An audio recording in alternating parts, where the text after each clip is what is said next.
Gol dengan tangan, menang dengan sistem. Jika kecurangan jadi teladan, generasi apa yang muncul di 2045? Teman-teman, sejarah Amerika pernah punya presiden bernama Richard Nixon. Ia menang, sah, konstitusional. Ia pidato tentang hukum dan ketertiban dengan suara tegas. Namun, sejarah juga mencatat satu ironi kecil yang memalukan. Ia jatuh bukan karena kalah suara, tapi karena kalah jujur. Watergate bukan sekedar skandal politik, melainkan pengakuan pahit bahwa kekuasaan yang lahir dari manipulasi akan selalu gemetar ketika berhadapan dengan kebenaran. Presiden paling kuat di dunia itu tumbang bukan oleh oposisi, tapi oleh kebohongan yang ia simpan sendiri. Dunia belajar satu hal sederhana: hukum bisa mengulur waktu, tetapi nurani publik tidak pernah bisa dibungkam selamanya. Lalu kita pindah ke lapangan hijau. Pada Piala Dunia 1986, Diego Armando Maradona mencetak gol dengan tangan. Wasit tidak melihat, aturan dilanggar, tetapi skor disahkan. Maradona diam. Argentina juara, dunia gaduh, lalu berdamai. Gol itu diberi nama indah dan sangat religius. Hand of God. Tangan Tuhan. Nama yang terdengar sakral dan religius, padahal isinya manipulatif. Ya, kebohongan. Secara teknis, Maradona tetap legenda. Tetapi ada satu detail yang jarang dibicarakan. Dalam forum-forum pertemuan para legenda sepak bola dunia, kepercayaan diri Maradona tak pernah sepenuhnya utuh. Ia sering defensif, ia selalu merasa perlu menjelaskan. Kejeniusan yang meledak di lapangan menyusut di ruang sunyi. Masalahnya bukan aturan yang dilanggar, masalahnya adalah kesadaran bahwa kemenangan itu tidak bersih. Di titik inilah kepemimpinan modern bercermin. Seorang pemimpin bisa lahir dari proses yang tidak jujur, lalu menang, ia sah secara hukum. Prosedurnya rapi, dokumennya lengkap. Karena benar, kejujuran tidak pernah ditulis sebagai pasal dalam undang-undang. Tidak ada hukum yang bisa membaca niat. Tidak ada konstitusi yang bisa mengadili rasa bersalah.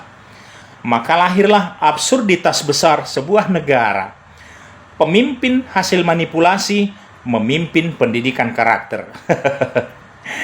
Arsitek kebohongan mengajarkan integritas.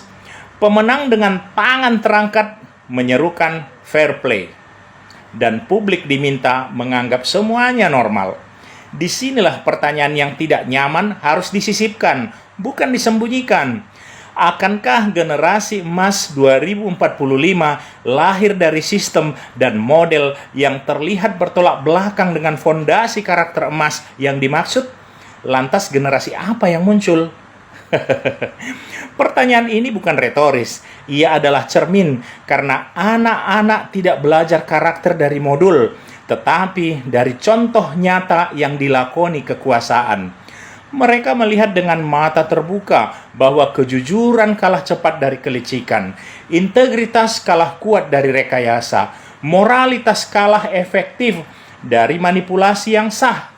Maka pelajaran paling jujur yang mereka terima adalah ini: yang salah bukan berbuat curang, yang salah adalah ketahuan.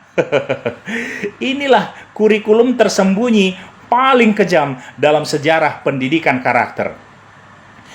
Kita lalu berdiri gagah berbicara tentang generasi Indonesia Emas 2045.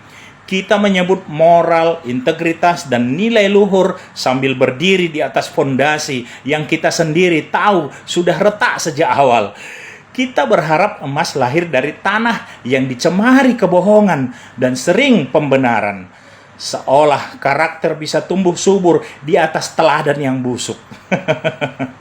Padahal sejarah selalu konsisten, tak pernah ada generasi jujur yang lahir dari sistem yang memaafkan kebohongan. Yang mungkin lahir adalah generasi yang cerdas, adaptif, dan licin. Bukan generasi emas, melainkan generasi oportunis. Ya, pandai membaca situasi, mahir bersandiwara, dan lihai membedakan kapan harus bicara moral dan kapan harus menabraknya demi hasil. Jadi pendidikan karakter tidak gagal karena kekurangan program, tetapi karena kekuasaan, kelebihan keteladanan palsu. Anak-anak tidak kehilangan moral karena tidak diajari, tetapi karena terlalu sering melihat kebohongan dimenangkan, dirayakan, dan diberikan panggung. Dan sejarah selalu menutup kisah seperti ini dengan satu kalimat dingin. Bangsa tidak runtuh karena melanggar aturan, tetapi karena berhenti merasa malu saat melanggarnya. Jika negeri ini sungguh ingin generasi emas 2045, maka yang pertama yang harus diperbaiki bukan kurikulum dan bukan buku pelajaran, melainkan kejujuran sistem dan teladan dari kekuasaan yang mengklaim sedang mendidik mereka hari ini.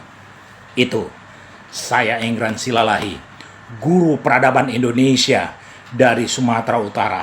Horas!